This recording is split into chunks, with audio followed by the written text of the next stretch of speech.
Thank you, gentlemen. The next question is from Harry Ellis to President Carter. Mr. President, when you were elected in 1976, the Consumer Price Index stood at 4.8%.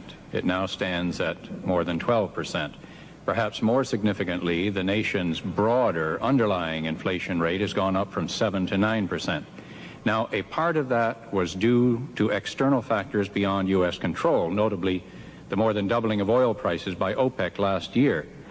Because the United States remains vulnerable to such external shocks, can inflation, in fact, be controlled? If so, what measures would you pursue in a second term? Again, it's important to put the situation into perspective. In 1974, we had a so-called oil shock, wherein the price of OPEC oil was raised to an extraordinary degree. We had an even worse oil shock in 1979. In 1974, we had the worst recession, the deepest and most penetrating recession since the Second World War. The recession that resulted this time was the briefest we've had since the Second World War. In addition, we've brought down inflation. Early this year, the first quarter, we did have a very severe inflation pressure brought about by the OPEC price increase. It averaged about 18% the first quarter of this year.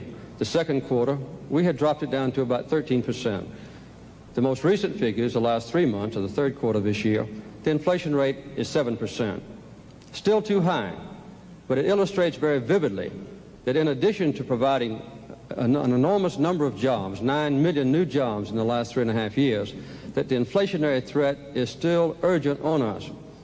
I noticed that Governor Reagan recently mentioned the Reagan-Kemp-Roth proposal, which his own running mate, George Bush, described as voodoo economics, and said that it would result in a 30% inflation rate.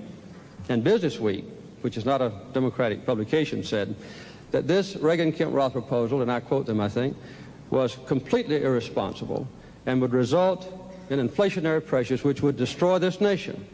So our proposals are very sound and very carefully considered to stimulate jobs, to improve the industrial complex of this country, to create tools for American workers, and at the same time would be anti-inflationary in nature.